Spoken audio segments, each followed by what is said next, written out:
Well guys, as you likely know, the Tories got pasted up in Shropshire yesterday. This is probably not a surprise to any of yous lot, as it wasn't to me. Though actually maybe sitting here saying that the Tories got pasted is actually wrong, because it's the Boris Johnson version of government that did at this point.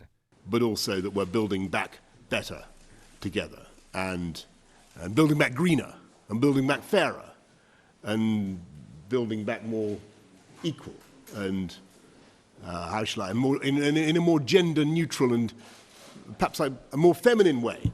How about that, apart from anything else? What a wanker. As you've likely seen, they dropped like 23,000 majority and literally lost it to the Lib Dems, which is beyond embarrassing, as I've said before. And obviously this all comes just a few days after 100 of his own MPs turned against him when it comes to the papers please nonsense that he's pushing through. In fact, you might even remember that it literally required Labour votes to get through because Boris Johnson's party really didn't support it. This, in fact, is probably why Labour ended up in third, literally behind the Tories and the Lib Dems. But I guess one of the things that really matters about this is the fact that in 2019 a lot of these people would have voted for Boris Johnson. This time they didn't even bother showing up or went there and voted for the bloody Lib Dems. This says to me that the public are sick to death of Boris Johnson and his constant bullshit, which the media are not really pointing out. Instead, they're blaming it on sleaze, flat decorations and parties, which, let's be honest, is only going to be partly true. I would say the public don't really care that much about the sleaze or indeed the stupid flat renovation bullshit. Most people literally expect that sort of corruption but are going to be pissed off with the parties, as I've said before. This is something, like I've said, I've actually heard in my day-to-day life when the sleaze and shit like that is something I've really not. It's gotta be said that the main reason I'm hearing from former Conservative voters as to why they wouldn't vote for this so-called Tory party is because it's not Conservative anymore. They're literally just an extension of Labour, slightly better at lying to people saying that they want the same things they do. When, as you likely know, as soon as they get in government, it's literally just more of the same old bullshit. It don't even matter which one you're voting for. The media, though, as per usual, are completely glossing over any of the real reasons why people are really pissed off with Boris, or should we say the Conservative Party as a whole. Some of the Tory MPs out there appear to have realised this and might be trying to change, though I think it's too late for a lot of people. As I've said many times, they're rightly pissed off with illegal immigration, the green agenda, mass spending, tax rises and so much more. They're beyond furious with lockdowns, restrictions on their lives, their businesses losing money thanks to government policy and the utter lunacy that's been the past 20 months. We must remember 3 weeks to flatten the curve and save the NHS has created record backlogs, excess deaths, mental health crises and more. These are still being ignored largely by the government, as you know.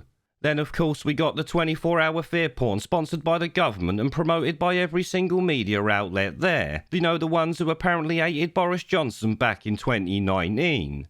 So to me, I would literally say that the reasons I've just listed there are the reasons why the Tories lost here, because Labour didn't gain any votes anyway. As you know, they've supported and backed the government at literally every turn when it comes to this lunacy, and just 3 days ago voted for jab passports and sacking 100,000 NHS staff. Voters there didn't like Starmer anyway, but him backing Boris on this has now sunk the Labour Party literally even more, which I didn't actually think was possible. And in fact, it will be my aim going forward to remind people that both the Tories and Labour voted to sack NHS staff despite them saying they love it so much and now these staffs are heroes. This is likely something you will remember from last year when they were clapping like demented seals for these NHS heroes that they're now going to sack. But as I was saying earlier, the media are literally glossing over all of the facts there to make it about the stories that they have put out when it's really quite simple. The government is not Conservative in any sense of the word. The party's infected with lefty bullshit and its bat flu response has been so batshit crazy and anti-Conservative that even those who went along with it at first are saying enough is enough. Many people can see that Boris Johnson's controlled by the media and scientists like a little lost sheep, while doing everything he can that the public doesn't bloody want. But once again, the things that really piss people off are completely ignored by the media because they live in a dream world and are often running damage control for this blonde tosspot, as you know.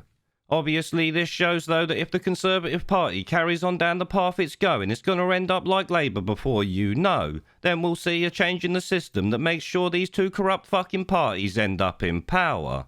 As I've said before, they ain't gonna give up the power that they've had for all these hundreds of years. You can bet your bollocks to a barn dance on that one. There is a pattern consistent throughout history of oppressed people turning on the oppressors, slaves against their owners, the peasantry against the feudal barons, colonies, Mr. Verhofstadt, against their empires, and that is why Britain is leaving. And it doesn't matter which language you use, we are going, and we are glad to be going. We're off.